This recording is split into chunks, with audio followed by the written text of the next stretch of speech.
semakin kencang disuarakan usai penanganan unjuk rasa oleh Polri yang dinilai berlebihan pada akhir Agustus lalu. Pada Kamis lalu, Presiden Prabowo Subianto pun menyetujui pembentukan Komisi Reformasi Kepolisian. Tokoh lintas agama yang tergabung dalam Gerakan Nurani Bangsa bertemu Presiden Prabowo pada Kamis lalu di Istana Presiden. Pertemuan yang berlangsung selama 4 jam membahas poin 17+8 tuntutan rakyat hingga reformasi sejumlah sektor. Salah satunya yang dibahas adalah reformasi institusi Polri. Tadi juga disampaikan oleh Gerakan Nurani Bangsa perlunya evaluasi dan reformasi kepolisian yang disambut juga oleh Pak Presiden akan segera membentuk tim atau komisi reformasi kepolisian. Saya kira ini juga atas tuntutan dari masyarakat yang cukup banyak. Terima kasih. Pengamat kepolisian dari Institute for Security and Strategic Studies, Bambang Rukminto, mendukung reformasi kepolisian. Dirinya menyebut dibutuhkan visi negarawan yang tulus jika ingin reformasi Polri berhasil. Tanpa ada perubahan struktur yang mendasar, problem di kepolisian terkait reformasi yang diharapkan masyarakat ini tidak akan pernah tercapai dan masalahnya akan terulang terus-menerus kalau tidak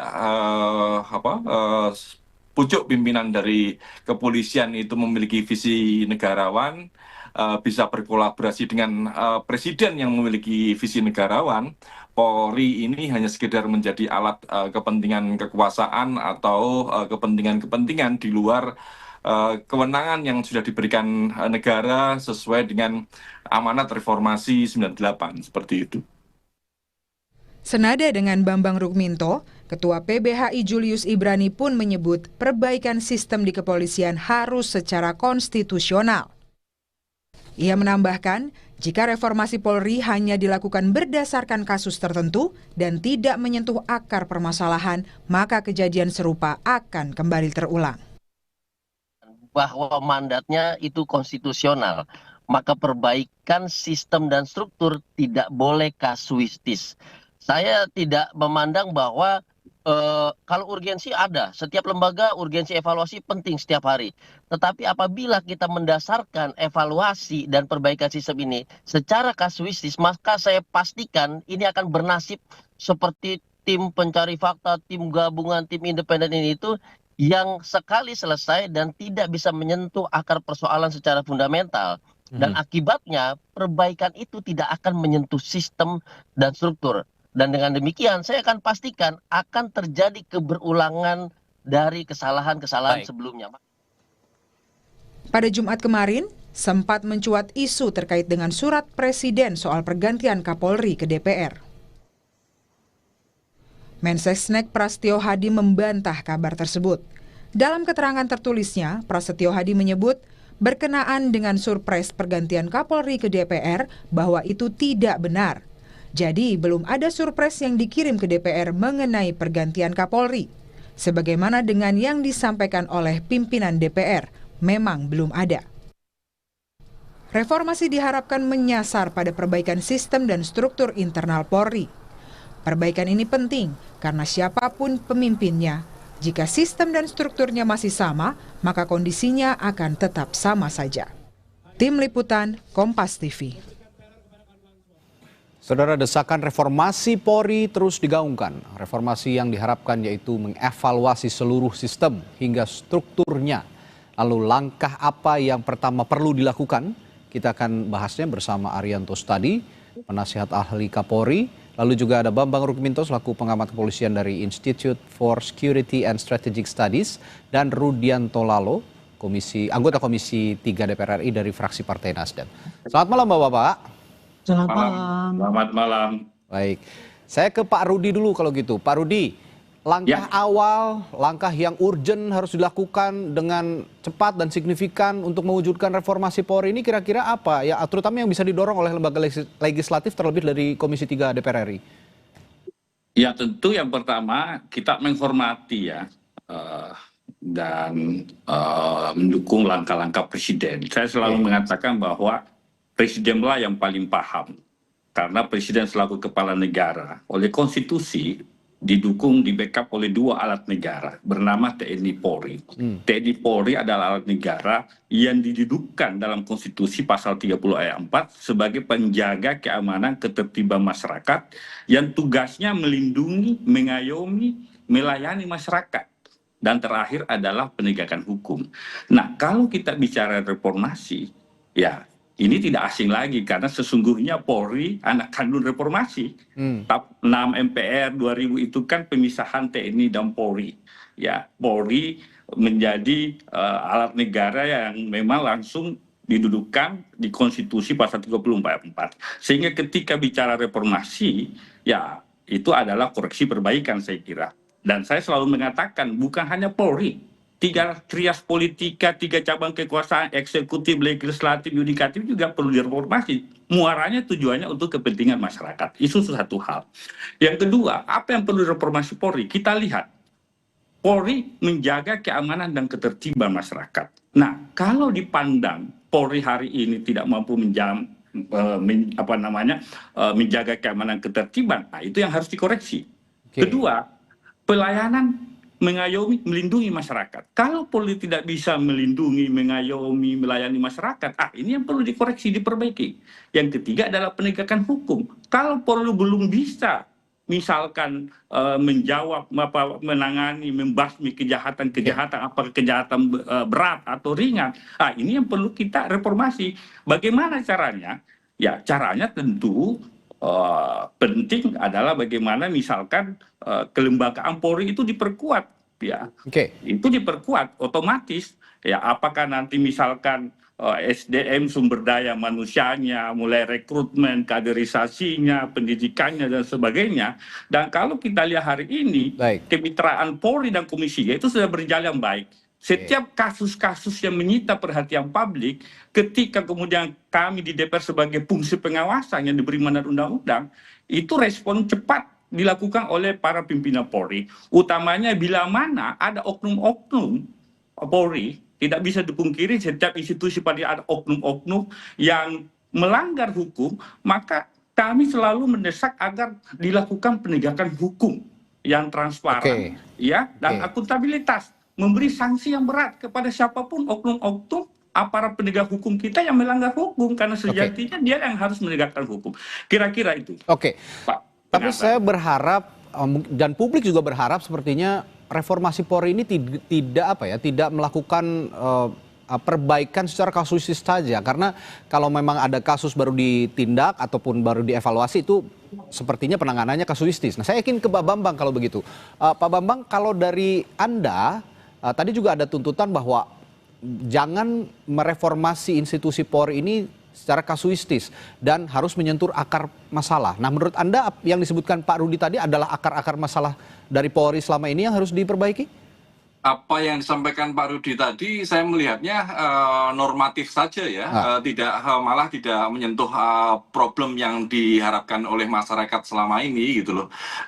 Artinya ini saling lempar saja masih saling lempar antara parlemen dengan presiden gitu loh. Problem yang terjadi saat ini ekspektasi masyarakat kepada tupoksi kepolisian itu sangat tinggi sekali, bahwa kepolisian saat ini diharapkan lebih transparan, lebih profesional, lebih humanis. Itu adalah fakta-fakta yang terjadi.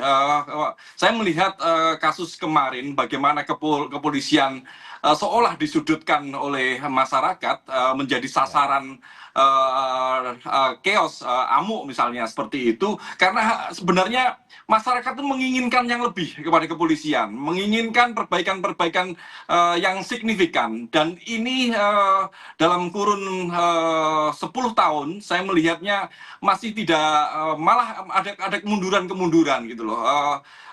Setahun yang lalu misalnya muncul adanya isu terkait dengan Parcok, kemudian ada kasus-kasus kekerasan. Oke lah, kita sebut ini adalah oknum, tetapi ketika oknum ini berulang kali terjadi, tentu tidak bisa mengatakan bahwa ini hanya sekedar oknum, tapi ada sistem yang perlu dievaluasi. Makanya reformasi di kepolisian ini bukan hanya sekedar tujuan, tapi proses yang terus-menerus dilakukan terkait dengan kasus kekerasan yang terjadi seminggu yang lalu misalnya. Bagaimana kalau saya melihat DPR juga belum pernah memanggil Kapolri untuk melakukan pertanggungjawaban terkait dengan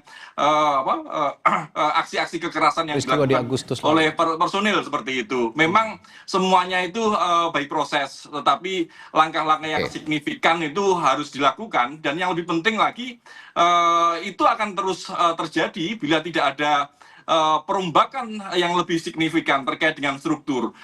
Mengapa kasus Parcok, mengapa kontrol dan pengawasan eksternal itu tidak berjalan? Salah satu akar masalahnya saya melihat di Undang-Undang 2 tahun 2002 yang itu juga harus perlu direvisi. Bagaimana menempatkan Kompolnas tidak memiliki kewenangan yang kuat, tidak strukturnya juga tidak dominan. Ini juga menjadi masalah. Padahal kalau kita mengacu pada TAP MPR, Kompolnas ini adalah lembaga yang seharusnya kuat.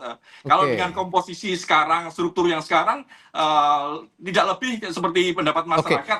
Kompolnas malah menjadi juru bicara kepolisian. Artinya menurut Anda akarnya justru di pengawasan institusi Polri-nya sendiri, Pak Bambang? Salah satu faktor ya, banyak faktor yang harus dirubah, mulai rekrutmen, kurikulum pendidikan di kepolisian, terus kemudian meritokrasi yang nyaris tidak ada, reward and punishment yang masih dirasa tidak adil. Itu adalah yang harus evaluasi, dan selama ini saya melihat parlemen juga tidak pernah mengevaluasi seperti itu. Salah satu unsur tadi saya ke Pak Arianto, salah satu unsur yang diungkapkan Pak Bambang, minimnya atau lemahnya pengawasan. Seharusnya Kompolnas yang punya fungsi pengawasan yang lebih kuat dan fungsi evaluasi terhadap institusi Polri malah menjadi juru bicara Polri. Nah, ini Anda sebagai penasihat Kapolri, ada juga yang bisa dilakukan sebenarnya untuk membenahi masalah pengawasan institusi Polri ini, Pak Arianto? Ya, kalau dari pandangan saya ya, polisi itu dituntut untuk reformasi. Pertama kali dulu polisi direformasikan itu kan tahun 2002 ya. Dengan adanya Undang-Undang Kepolisian yang nomor 2 itu. Di mana itu polisi harus direformasi karena tadinya polisinya itu militeristik, kemudian setelah dipisahkan maka harus menjadi yang sipil.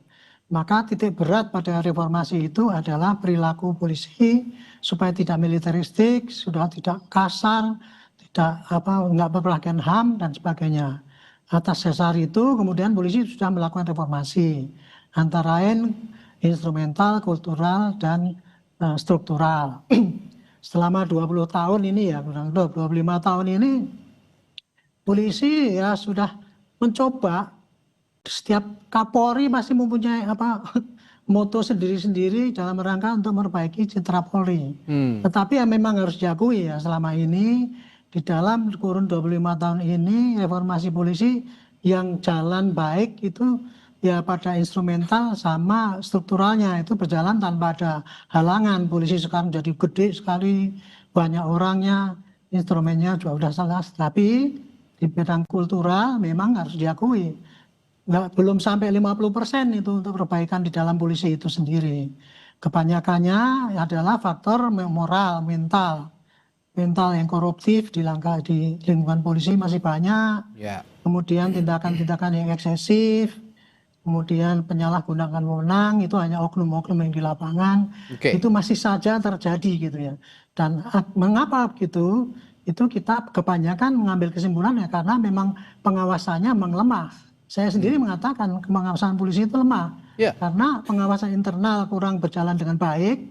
Ya, pengawasan antara atasan ke bawahan itu tidak berjalan dengan baik karena asal atasannya pun banyak yang ikut terlibat sehingga pengawasannya kan tidak kuat. Yang kedua, karena kode etik penjatuhannya juga tidak begitu efektif, tidak jelas sehingga banyak orang yang melanggar tapi tidak ditindak, tapi kemudian yang tidak melanggar kok malah bisa bagus karirnya misalnya kayak gitu.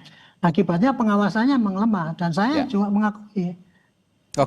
Kalau balik di mana-mana saya mengatakan pengawasan eksternal polisi memang kurang kuat. Kompolnas itu kan hanya menerima keluhan, menerima keluhan pada kemudian menyampaikan pada polisi, tidak bisa berbuat apa-apa. Kalau dibandingkan dengan luar negeri ada lembaga independen yang bisa mengawasi polisi itu, sehingga dia bisa melakukan koreksi. Itu kira-kira ya memang sangat teoritis seperti itu, Pak. Mbak, nah kalau begitu saya lihat ini masalahnya ya kalau boleh dibilang cukup pelik ya cukup pelik juga untuk mereformasi Polri. Tapi yang ingin saya tanyakan, kita tetap harus melangkah. Meskipun pelik, sepelik apapun kita tetap harus melangkah. Dan saya melihat harus ada sosok yang memimpin reformasi Polri ini. Dan kapan harusnya dimulai, itu akan jadi pertanyaan saya kepada para narasumber saya. Setelah jeda di Sapa Indonesia Malam, tetaplah bersama kami.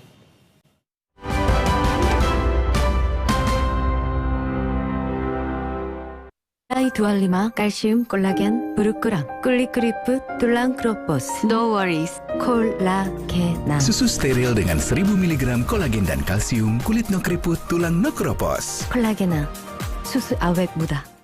Aku Viva melewati 7 tahap nano purifikasi, menjaga sejuknya kemurnian dari mineral baik dalam setiap tetesnya. Begitu sejuk di tiap teguk. Aku Viva murni alami dari Wingsfood. Mulai 25 kalsium 콜라겐 부르크랑 꿀리크리프 툴랑 크로포스 No worries 콜라게나 Susu steril dengan 1000 mg kolagen dan kalsium, kulit no keriput, tulang no keropos. 콜라게나 susu awet muda. Kamu masih single? Hari gini, double dong. Top Mochaccino, double shot pertama dalam saset. Espressonya double, tambah coklat dan susu. Top Mochaccino. Enaknya, double-licious. Move on to Top Mochaccino double shot dari Wingsfood. Every mile leads to meaningful stories. Suzuki Franks, marvelous at every mile. Mulai 25 kalsium 콜라겐 부르크랑 꿀리크리프 툴랑 크로포스 No worries 콜라게나 Susu steril dengan 1000 mg kolagen dan kalsium, kulit no keriput, tulang no keropos. 콜라게나 susu awet muda. Kamu masih single? Hari gini, double dong. Top Mochaccino, double shot pertama dalam saset. Espressonya double, tambah coklat dan susu. Top Mochaccino. Enaknya, double-licious. Move on to Top Mochaccino double shot dari Wingsfood. Aku Viva, hadiah miliaran. Cek tutup botolnya. Ada uang tunai, handphone, emas, sampai mobil. Cek tutup botol Aku Viva sekarang. Dari Wingsfood. Aku Viva melewati 7 tahap nano purifikasi, menjaga sejuknya kemurnian dari mineral baik dalam setiap tetesnya. Begitu sejuk di tiap teguk. Aku Viva murni alami dari Wingsfood. Cuaca berubah-ubah, aktivitas padat, jaga kesehatan setiap hari dengan susu steril 7 kurma. Susu steril ditambah kurma 2 kali melindungi tubuh kita, double khasiatnya. Badan jadi terlindungi. Minum susu steril 7 kurma, double khasiatnya. Kamu masih single? Hari gini, double dong. Top Mochaccino, double shot pertama dalam saset. Espressonya double, tambah coklat dan susu. Top Mochaccino. Enaknya, double-licious. Move on to Top Mochaccino double shot dari Wingsfood. Kenapa gigi harus kuat, Pak? Gigi kuat itu penting. Pakai Ciptaden Maxi 12 Plus dengan 3 keunggulan. Aktif fluoride, enamelor, dan antibakteria. Gigi 12 kali lebih kuat, mulut sehat. Cing, cing. Ciptaden Maxi 12 Plus. Gigi kuat, gigi Ciptaden. Cuaca berubah-ubah, aktivitas padat, jaga kesehatan setiap hari dengan susu steril 7 kurma. Susu steril ditambah kurma 2 kali melindungi tubuh kita, double khasiatnya. Badan jadi terlindungi. Minum susu steril 7 kurma, double khasiatnya. Kamu masih single? Hari gini, double dong. Top Mochaccino, double shot pertama dalam saset. Espressonya double, tambah coklat dan susu. Top Mochaccino. Enaknya, double-licious. Move on to Top Mochaccino double shot dari Wingsfood. Lawan ketombe dengan Zinc Cool Booster baru. Deo Active Scalp Technology lawan 3 jenis ketombe. Boost sensasi dingin with glacier water and mint. Zinc Cool Booster, ketombe no worries.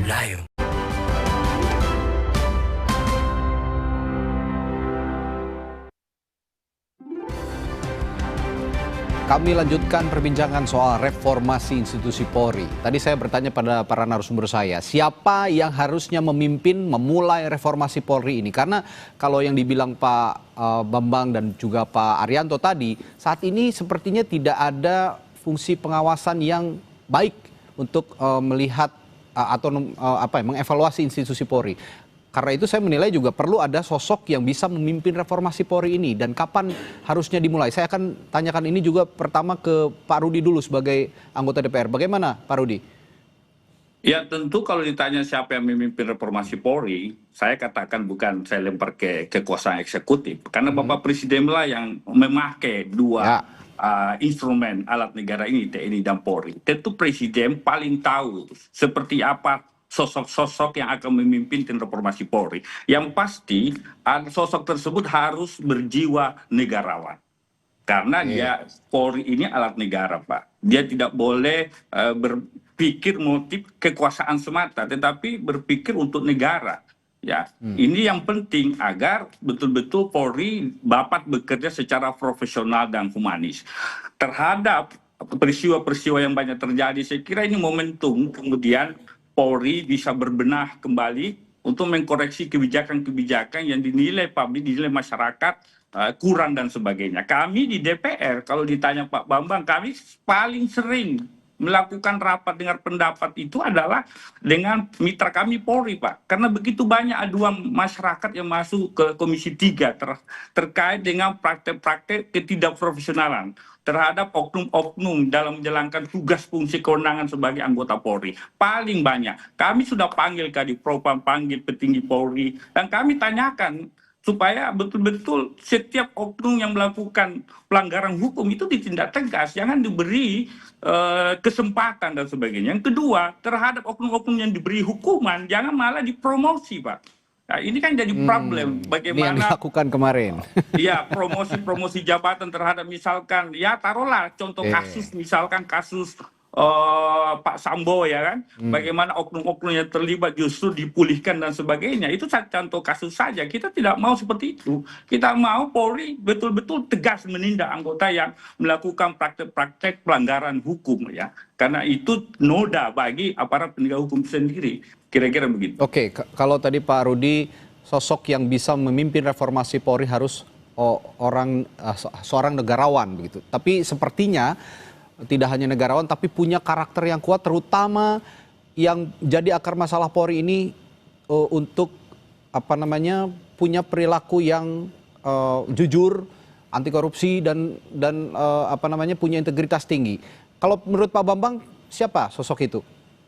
Ya, untuk yang pertama kali harus dilakukan dan dibutuhkan saat ini sangat tergantung seperti yang disampaikan Pak Rudi tadi. Ini butuh goodwill maupun political will dari Presiden untuk melakukan langkah-langkah yang signifikan ya, untuk melakukan gebrakan pertama untuk memulai evaluasi kembali arah gerak reformasi kepolisian gitu. Makanya langkah-langkah itulah yang saat ini dinantikan oleh masyarakat gitu. Kalau kemarin gerakan Nurani Bangsa, terus kemudian ada isu terkait dengan pergantian Kapolri misalnya, ini lagi-lagi adalah hak prerogatif Presiden karena Presiden seperti yang disampaikan Pak Rudi tadi adalah panglima tertinggi, pucuk pimpinan negara yang ingin mengarahkan ke arah mana reformasi kepolisian ini menjelang Indonesia Emas 2045. Ini adalah waktu yang sangat pendek sekali, 20 tahun untuk membangun pondasi yang kuat bagi Polri yang diharapkan. Makanya meskipun pergantian Kapolri itu adalah prerogatif Presiden, ini juga harus segera diwacanakan karena tanpa ada perubahan-perubahan, tanpa ada penyegaran terkait kepolisian organisasi Polri saat ini akan menjadi stagnasi seperti itu, dan ini tentu tidak kita harapkan. Kemarin dorongan dari gerakan Nurani Bangsa untuk melakukan reformasi ini jangan sampai hanya terbatas mendorong pergantian Kapolri saja, tetapi juga harus mendorong reformasi secara substansial seperti itu, Bung. Kalau kemarin desakannya ya ada isu ya mendesak pergantian Kapolri, tapi sebenarnya bukan hanya sosoknya tapi sistemnya begitu ya, kira-kira Pak Bambang yang harus diperbaiki. Nah, kalau menurut Pak Arianto, sekarang momentum yang sangat tepat untuk reformasi Polri termasuk dengan mengedepankan sosok-sosok berintegritas dan memiliki karakter yang kuat?